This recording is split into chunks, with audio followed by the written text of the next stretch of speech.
Good morning, students. Welcome to Srinidhi's Maths Room. In this class, I started a new chapter that is ratio and proportions. So this is a very important chapter, not only for your second PUC, and it is very important for higher studies. So ನೀವು ಮುಂದೆ ಹೋಗ್ತಾ ಹೋಗ್ತಾ ನಿಮಗೆ ಗೊತ್ತಾಗುತ್ತೆ, ನೀವು competitive ಎಕ್ಸಾಮ್ಸ್ನ ಏನು face ಮಾಡ್ತೀರಿ ಅಲ್ಲೆಲ್ಲ ನಿಮಗೆ ರೇಷಿಯೋ ಪ್ರಪೋರ್ಷನ್ಸ್ನಲ್ಲಿ ಸುಮಾರು ಕ್ವಶನ್ಸ್ಗಳು ಬರ್ತಾ ಇರುತ್ತೆ. ಸೊ ಆವಾಗ ನಿಮಗೆ ಈ ಚಾಪ್ಟರು ರಿಮೆಂಬರ್ ಆಗುತ್ತೆ, ಈ ಥರ ಕಲ್ತಿದ್ದೆ ಅಲ್ವಾ, ಓದಬೇಕಿತ್ತಲ್ವಾ ಅಂತ. ಸೊ ಈಗಲೇ ಓದ್ಕೊಂಡ್ರೆ ಆವಾಗ ನಿಮಗೆ ತುಂಬ ಹೆಲ್ಪ್ ಆಗುತ್ತೆ. ಸೊ ಈ ಚಾಪ್ಟರ್ನ ನಾನು ಇವತ್ತು ಸ್ಟಾರ್ಟ್ ಮಾಡ್ತಾ ಇದ್ದೀನಿ, ratio and proportion. In this first I discussed about a ratio. So you are all know about the ratio. ಆ ವರ್ಡ್ ರೇಷಿಯೋ ಅನ್ನೋದನ್ನು ನೀವು ತುಂಬ ಚೆನ್ನಾಗಿ ಕೇಳಿರ್ತೀರ. ಅದಕ್ಕಿಂತ ಮುಂಚೆ ಅದರ ಮೀನಿಂಗ್ ಏನು, ಮ್ಯಾಥಮೆಟಿಕಲ್ ಡೆಫಿನೇಷನ್ಗಿಂತ ಮುಂಚೆ ಅದರದ್ದು ಮೀನಿಂಗ್ ಏನಂತ ಹೇಳಿ ಡಿಸ್ಕಸ್ ಮಾಡೋಣ. ಅದಾದಮೇಲೆ ಮ್ಯಾಥಮೆಟಿಕಲ್ ಡೆಫಿನೇಷನ್ ನೋಡೋಣ.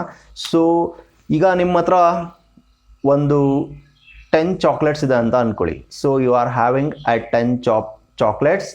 ಸೊ ಅದನ್ನು ನೀವು 20 ಮೆಂಬರ್ಸ್ಗೆ ಡಿವೈಡ್ ಮಾಡಬೇಕು. ಸೊ 20 ಮೆಂಬರ್ಸ್ಗೆ ಆ ಚಾಕ್ಲೇಟ್ಸ್ನ 10 ಚಾಕ್ಲೇಟ್ಸ್ನ ಡಿವೈಡ್ ಮಾಡಬೇಕು. ಅಂದರೆ ಹೇಗೆ ಡಿವೈಡ್ ಮಾಡ್ತೀರಾ ಅಂತ. ಸೊ 20 ಚಾಕ್ಲೇಟ್ನ 10 ಜನಕ್ಕೆ ಡಿವೈಡ್ ಮಾಡಬೇಕು. ಅರ್ಥ ಮಾಡ್ಕೊಳ್ಳಿ ಕರೆಕ್ಟಾಗೆ. ಸೊ 20 ಚಾಕ್ಲೇಟ್ಸ್ ಇದೆ, ಅದನ್ನು 10 ಚಾಕ್ಲೇಟ್ಸ್ಗೆ ನೀವು ಈಕ್ವಲ್ ಆಗಿ ಡಿವೈಡ್ ಮಾಡಬೇಕು. That means this is nothing but 1/2. Is it clear? 1/2 is nothing but this fraction 1/2 is nothing but 1:2. So that is nothing but a ratio. This fraction is nothing but a ratio.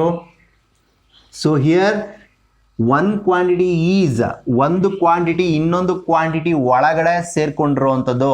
So ಒಂದು quantity ಇನ್ನೊಂದು quantity ಜೊತೆಗೆ ಎಷ್ಟು times ರಿಲೇಷನ್ಶಿಪ್ನ exhibit ಮಾಡ್ತಿದೆ ಅಂತ ಹೇಳೋದು.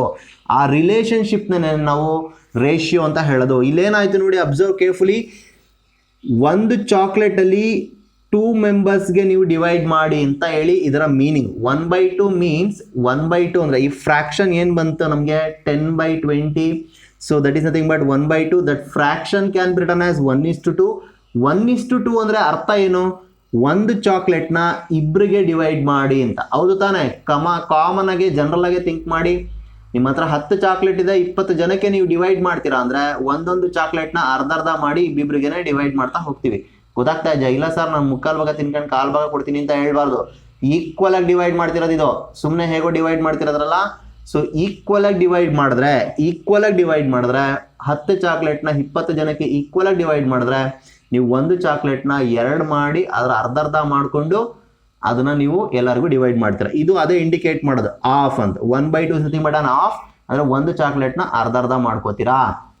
ಅಂದರೆ ಒಂದು ಚಾಕ್ಲೇಟಲ್ಲಿ ಇಬ್ಬರಿಗೆ ಡಿವೈಡ್ ಮಾಡ್ತೀರಾ. ಆ ಒಂದು ಕಂಪ್ಯಾರಿಸನ್ ಏನಿದೆ, ಆ ಒಂದು ರಿಲೇಷನ್ಶಿಪ್ ಏನಿದೆ, that is nothing but on ratio. Is it clear? So ಅದನ್ನೇ ನಾವು ರೇಷಿಯೋ ಅಂತ ಹೇಳೋದು. So ratio is nothing but the relationship between the 2 quantities. 2 quantities ಮಧ್ಯೆ ಎಕ್ಸಿಬಿಟ್ ಆಗುವಂಥ ಒಂದು ರಿಲೇಷನ್ಶಿಪ್ನೇ ನಾವು ರೇಷಿಯೋ ಅಂತ ಹೇಳೋದು. ಸೊ ಅದರಲ್ಲಿ ಒಂದು ಇನ್ನೊಂದಕ್ಕಿಂತ ಎಷ್ಟು ಟೈಮ್ಸಲ್ಲಿ ಎಕ್ಸಿಬಿಟ್ ಆಗ್ತಿದೆ ಅಂತ ಹೇಳ್ತೀವಿ. ಸೊ ಅದನ್ನು ನಾವು ರೇಷಿಯೋ ಅಂತ ಹೇಳಿ ಕರಿತೀವಿ. ಇದು ಜನರಲ್ ಆಗಿ ಕಾಮನ್ ಆಗಿ ನಾವು ಡಿಸ್ಕಸ್ ಮಾಡ್ತಾ ಇರ್ತೀವಿ ನಮ್ಮ ಕಾಮನ್ ಲೈಫಲ್ಲಿ ಕೂಡ. ಸೊ ಆ ಒಂದು ಕಾನ್ಸೆಪ್ಟನ್ನು ರೇಷಿಯೋನಲ್ಲಿ ನಾವು ಹೇಳ್ತಾ ಇರೋದು. ಈ ಚಾಪ್ಟರ್ ನಿಜವಾಗ್ಲೂ ತುಂಬಾ ಇಂಟ್ರೆಸ್ಟಿಂಗ್ ಆಗಿದೆ. ಮುಂದೆ ಇನ್ನೂ ತುಂಬ ಥಿಯರಿಟಿಕಲ್ ಪ್ರಾಬ್ಲಮ್ಸ್ಗಳು ಬಂದಾಗ ನಿಮಗೆ ಇನ್ನೂ ಐಡಿಯಾ ಸಿಗ್ತಾ ಹೋಗುತ್ತೆ ಎಷ್ಟು ಚೆನ್ನಾಗಿದೆ ಅಂತ ಹೇಳಿ. ಇದು ಸೊ ಬೇಸಿಕ್ಕಿಂದ ಕರೆಕ್ಟಾಗಿ ಪ್ರಾಪರಾಗಿ ಅರ್ಥ ಮಾಡ್ಕೊತಾ ಹೋಗಿ, ಆಗ ನಿಮಗೆ ಆ ಥಿಯರಿಟಿಕಲ್ ಪ್ರಾಬ್ಲಮ್ಸ್ ಎಲ್ಲ ತುಂಬ ಈಸಿ ಅಂತ ಅನಿಸುತ್ತೆ. ಸೊ ಮ್ಯಾಥಮೆಟಿಕಲ್ ಡೆಫಿನೇಷನ್ ನೋಡಿ ಹೇಗಿದೆ ಅಂತ. Ratio is a relationship between 2 quantities of the same kind. ನನಗೆ ತಾನೇ ಹೇಳಿದೆ, so relationship between the 2 quantities ಅಂತ. So that is nothing but a ratio ಅಂತ. So it denotes, that means that ratio denotes how many times one quantity is contained in the another. So how many times the one quantity is contained in the another. So how many times the one quantity is contained in the another is nothing but a ratio. ಒಂದು ಇನ್ನೊಂದಕ್ಕಿಂತ ಎಷ್ಟು format ಅಲ್ಲಿ. ಈಗ ತಾನೇ ಹೇಳ್ದೆ ಅಲ್ವಾ, ಅದೇ concept ಅಲ್ಲೇ ನಾವು ರೇಷಿಯೋನ ಡಿಸ್ಕಸ್ ಮಾಡ್ತೀವಿ. ಸೊ ನೆಕ್ಸ್ಟ್ ನಾನು ಹೇಳಿರುವಂಥದ್ದು expression of a ratio. So ಅಂದರೆ ಒಂದು fraction, a fraction can be represented as this format. ಅಂದರೆ ರೇಷಿಯೋ ಫಾರ್ಮ್ಯಾಟಲ್ಲಿ ನಾವು ರೆಪ್ರೆಸೆಂಟ್ ಮಾಡ್ತೀವಿ ಫ್ರಾಕ್ಷನ್ನ. So that 1/2 can be represented as 1:2. So that is the expression of a ratio. So here also I discussed the same concept, that is if A and B are any two quantities, the relationship is expressed as a fraction. So here the relationship between A and B is a fraction. That fraction is nothing but A is to B. So ಇಲ್ಲಿ A ಮತ್ತೆ B ಗೆ relationship exhibit ಆಗ್ತಿರೋದು A by B ಅಂತ. ಆ A by B ನ ನಾವು A is to B ಅಂತ ಹೇಳಿ ಬರಿತೀವಿ ಅಂತ ಅರ್ಥ ಮಾಡ್ಕೊಳ್ಳಿ. A and B ಇದೆ ಅಂತ ಹೇಳಿದ್ರೆ A and B R any two numbers ಅಂದ್ರೆ ಸೊ ಅದಕ್ಕೆ ರಿಲೇಶನ್ಶಿಪ್ ಯಾವ್ಯಾವ ತರ ಬೇಕಾದ್ರೆ ಬರ್ಬೋದು. A ಪ್ಲಸ್ ಬಿ ಬರ್ಬೋದು, A ಇಂಟು ಬಿ ಬರ್ಬೋದು, A ಮೈನಸ್ ಬಿ ಬರ್ಬೋದು, AB ಹೋಲ್ ಸ್ಕ್ವೇರ್ ಬರ್ಬೋದು, ಈ ತರ ಏನಾನ ರಿಲೇಶನ್ಶಿಪ್ ಬರ್ಬೋದು. ಆದರೆ ಇಲ್ಲಿ here the relationship is A by B.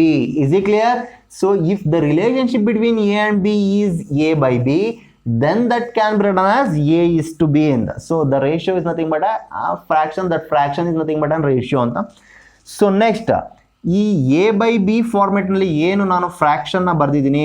So ಈ ಫ್ರಾಕ್ಷನ್ ಅಲ್ಲಿ ನ್ಯೂಮರೇಟರ್ ಇದೆಯಲ್ವಾ A ಅಂತ, so that A is nothing but an antecedent ಅಂತ. ಸೊ ಇದನ್ನ ನಾವು ಆಂಟಿಸಿಡೆಂಟ್ ಅಂತ ಹೇಳಿ ಕರಿತೀವಿ. ಏನ B is nothing but A consequent ಅಂತ. ಸೊ ಅಂದ್ರೆ ಆ ರೇಷಿಯೋನಲ್ಲಿ ಫಸ್ಟ್ ಟರ್ಮ್ ನ ಆಂಟಿಸಿಡೆಂಟ್, ಸೆಕೆಂಡ್ ಟರ್ಮ್ ನ ಕಾನ್ಸಿಕ್ವೆಂಟ್ ಅಂತ ಹೇಳಿ ಕರಿತೀವಿ. So this is the name. So ಆ ನೇಮ್ ಇಂದ ನಾವು ಅದನ್ನ ಪ್ರೊನೌನ್ಸ್ ಮಾಡ್ತಾ ಹೋಗ್ತೀವಿ. Okay students, see the rules related to the ratio. So what are the rules, important rules related to this ratio? So the first one is inverse ratio. It's a very simple one. So the inverse ratio of A by B is nothing but B by A. So if we reverse ಅಂದ್ರೆ ಆ fraction ಏನಿರುತ್ತೆ ಆ fraction ನಾವು ಉಲ್ಟಾ ಮಾಡ್ಕೊಂಡ್ರೆ A by B ನ B by A format ನಲ್ಲಿ ಬರೆದ್ರೆ ಅದನ್ನ ನಾವು ಇನ್ವರ್ಸ್ ರೇಷಿಯೋ ಅಂತ ಹೇಳಿ ಕರಿತೀವಿ. If A by B is a ratio, then B by A is the inverse ratio of A by B. Is it clear? Next, ratio of greater inequality. Greater inequality ಅಂದ್ರೆ ನೋಡಿ ಹೇಗೆ, A by B is a ratio. So A by B is a ratio. It is said to be a greater inequality. Ratio of greater inequality means this satisfies that A is greater than B. If A is greater than B, if numerator is greater than the denominator, then this ratio is said to be ratio of greater inequality. Is it clear? ಒಂದು fraction ಅಲ್ಲಿ numerator denominator ಗಿಂತ ಜಾಸ್ತಿ ಇದ್ರೆ, ಆಗ ನಾವು ಆ ರೇಷಿಯೋನ ratio of greater inequality ಅಂತ ಹೇಳಿ ಕರಿತೀವಿ. Similarly if A is less than B ಆದ್ರೆ ಅಂದ್ರೆ numerator, if numerator is less than the denominator, then that ratio is said to be ratio of lesser inequality. ಅದನ್ನ lesser inequality ಅಂತ ಕರಿತೀವಿ. ಇದನ್ನ greater inequality ಅಂತ ಹೇಳಿ ಕರಿತೀವಿ. ಅಂದ್ರೆ ಆಂಟಿಸಿಡೆಂಟ್ ಕಾನ್ಸಿಕ್ವೆಂಟ್ ಗಿಂತ ಜಾಸ್ತಿ ಇದ್ರೆ greater inequality. If antecedent is less than the consequent, then that ratio is said to be ratio of lesser inequality. Is it clear? So ಅದನ್ನೇ ನಾನು ಇಲ್ಲಿ ಹೇಳಿರೋದು ಸೆಕೆಂಡ್ ಮತ್ತೆ ಥರ್ಡ್ ಒನ್ ಅಲ್ಲಿ ratio of greater inequality and ratio of lesser inequality. ಹಾಗಂದ್ರೆ ಏನಂತ ಹೇಳಿ detailed ಆಗಿ ಇಲ್ಲಿ ಬರ್ದಿದ್ದೀನಿ. So next one is compound ratio. So compound ratio means combinations of the two or more ratios ಅಂತ. ಎರಡು ಅಥವಾ ಎರಡಕ್ಕಿಂತ ಜಾಸ್ತಿ ರೇಷಿಯೋಸ್ಗಳನ್ನ ನಾವು ಕ್ಲಬ್ ಮಾಡಿ ಹೇಳಿದಾಗ ಕಾಂಪೌಂಡ್ ರೇಷಿಯೋ ಅಂತ ಹೇಳ್ತೀವಿ. So observe here, A is to B and C is to D are any two ratios. A is to B and C is to D are any two ratios. The compound ratio of these two ratios, is nothing but the product of the antecedent of these two ratio, divided by the product of consequent of these two ratio. ಅಂದ್ರೆ ಅರ್ಥ ಮಾಡ್ಕೊಳ್ಳಿ, ಎರಡು ರೇಷಿಯೋನ ನಾವು compound ratio ಅಂತ ಹೇಳ್ಬೇಕಂದ್ರೆ ಆ ಆಂಟಿಸಿಡೆಂಟ್ ಅಂದ್ರೆ numerator first term ಏನಿರುತ್ತೆ ರೇಷಿಯೋನ ಫಸ್ಟ್ ಟರ್ಮ್ನ ಪ್ರಾಡಕ್ಟ್ ಡಿವೈಡೆಡ್ ಬೈ ಸೆಕೆಂಡ್ ಟರ್ಮ್ನ ಪ್ರಾಡಕ್ಟ್ ಬರೆದ್ರೆ ಅದನ್ನೇ ನಾವು ಕಾಂಪೌಂಡ್ ರೇಷಿಯೋ ಅಂತ ಕರಿತೀವಿ. ಅಥವಾ ರೇಷಿಯೋ ಫಾರ್ಮೆಟ್ ಅಲ್ಲೇ ಬರೆಯೋದಾದ್ರೆ AC is to BD is the compound ratio of these two ratios. So the compound ratios of these two ratios is nothing but this one, AC is to BD. So similarly ನಾನಿಲ್ಲಿ ಒಂದು 3 ರೇಷಿಯೋಸ್ಗೆ ಹೇಳಿದ್ದೀನಿ. A:B, C:D and E:F are any 3 ratios. The compound ratios of these 3 ratio is ACE:BDF.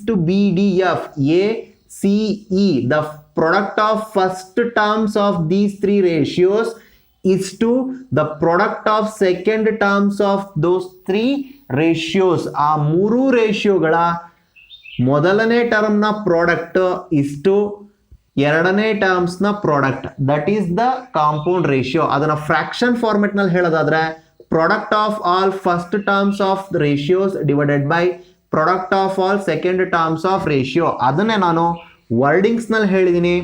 ಆಂಟಿಸಿಡೆಂಟ್ are multiplied and consequent are multiplied to get the new ratio which is called as a compound ratio. Define compound ratio ಅಂದ್ರೆ ನೀವು ಇದಿಷ್ಟನ್ನು ಬರೆದ್ರು ಸಾಕು, ಅಥವಾ ಇಲ್ಲಿ that is ಅಂತ ಹೇಳಿ ಬರ್ದಿದ್ದೀನಲ್ವಾ, ಅದಷ್ಟನ್ನು ಬರೆದ್ರು ಸಾಕು. ಎರಡರಲ್ಲಿ ಯಾವುದಾದ್ರೂ ಒಂದು ಬರೆದ್ರು ಸಾಕು.